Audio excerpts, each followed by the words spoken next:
جناب صدر په سټیج باندې ناس مشران او ملمانو او زما ټول لیکوال ملګري او مخامخ ناس کو خلکو ټول السلام علیکم. تاسو ته چې مې وکتل نو دا ملګري وایي چې عزیز نن وخت اخلي او زما مې یو څو خبرو تړاو شو نو که اجازه دي صبر صاحب صدر صاحب ویلی شمه حرور دا مراد یوسفزي یو خبره وکړله د جبو نمانځلو دا راز نو په دې واره کې زما خبرې لږې ترخي خو خفه کېږئ به نه. د مطلوب احمد خان صاحب د کتاب مخکتنه وه دا ذاکر بھائی پاجي ګل لالا او دې کې ګڼ کسان دي چې هغه هم دې کې موجود وو او ډېر لوی لوی پوهان خلک راغلي وو. نو زما ډکې دم چې دا خبره ورته زه کومه خو هلته مکمله هم نه شوه. اوس دا راز داسې راروانه چې یو څو خبرې زه وکړم. په هغې کې یو ډایرکټر شاهجان صاحب و هغه یو خبره وکړله وی ژبه چې روکېږي لومبی د هغې شمېره روکه شي. ټیک شوله موږ په کلي کې په یو دوکان کې ناست وو د ګیسونو دوکان دی نو هلته یو لږو داسې نهم لسم کې سبق وي هغه له ګیس واچو او څلوره سودا یې واخېسته نو هغو ته یې کاکا چاچا سوره پیسې درکړمه ملګري ورته زما وی 239 روپۍ راکړه هغه وی نه وی رښتیا 200 او یو کم 40 روپۍ راکړه هغو ته نه چاچا ما ته داسې مو وایه ما ته بل شان ووایه نو ما ورته ویم لږه 239 روپۍ ورکړه وی نه که نه کاکا داسې هم نه وی ما ته په 1 2 کې ووایه ما او دا خبره کومه دا مراد یو خبره وکړله وی تاسو ټول په دې ورځ باندې یو میسج په پښتو کې ورکوئ. په دې ناستو کسانو کې یو کس دلته ودرېږئ چې هغه به په صحیح پښتو کې دا میسج کوي پښتو به په انګریزۍ کې نه لیکي.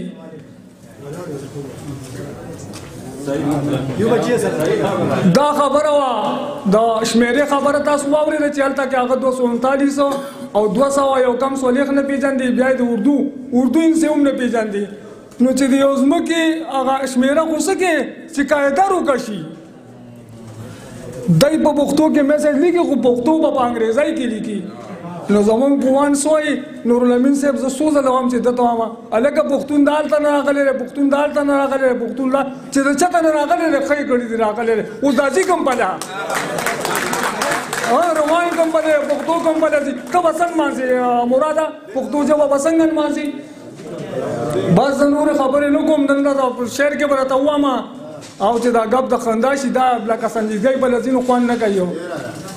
نیازک بھائی وای وام له د غزل له ته هم نن سبا خو خبرې ته ډېرې کومه وای چې په د وخت د پیرغونانو دا سټونه مات کم چې سر مې هر میدان کې جګ وي داسې زور غواړم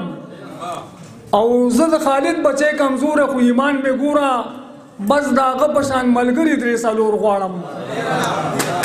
او تور هغه تور چې جنتي حسن ته خال ایښی دی تور هغه تور چې جنتي حسن ته خال ایښی دی چې په لمن داغداره کېږي نه چې تور غواړم او غیرت دی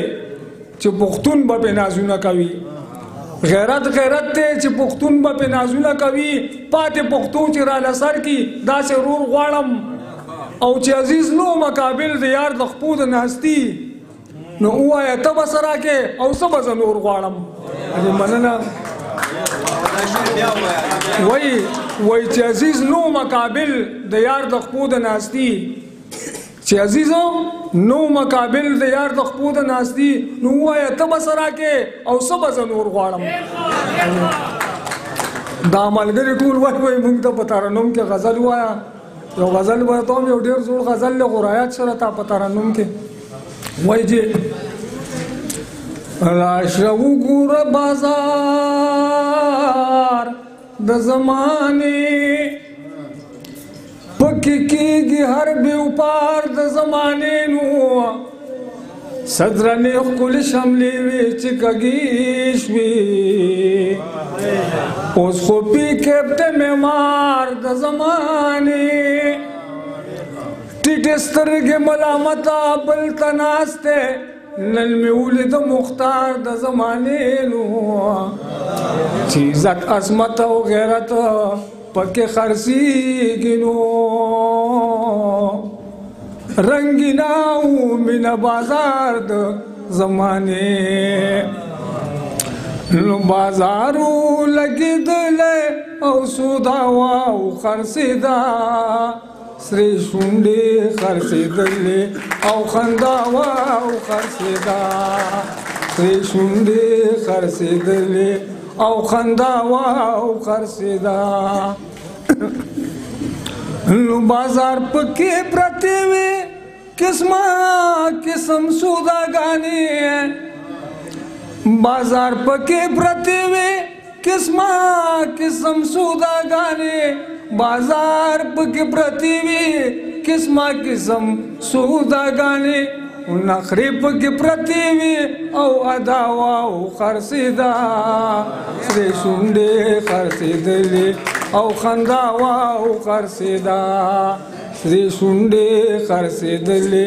او خندا او خرڅېدا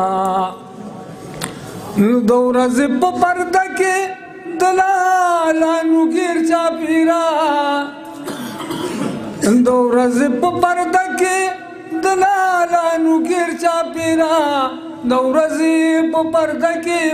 دلالانو ګیر چاپېره و د شپې په رنګینو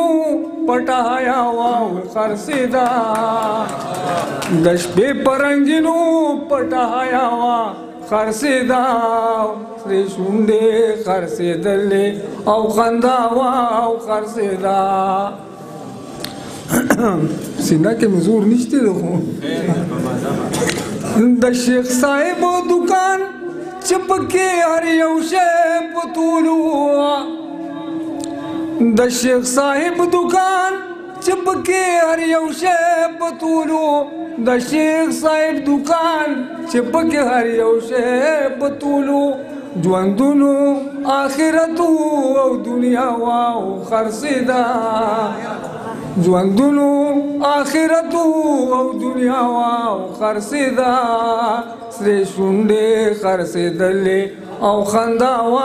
خرڅېدا نو حیران ورته ولاړم د چا نظر کې نو حیران ورته ولاړم د چا نظر کې نو حیران ورته ولاړم د چا نظر کې نو عزیزا بې قیمته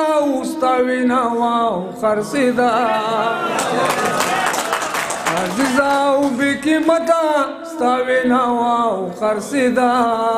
سرې شونډې خرڅېدلې او خندا خرڅېدا بخښنه غواړم که څوک خبر شوی زما په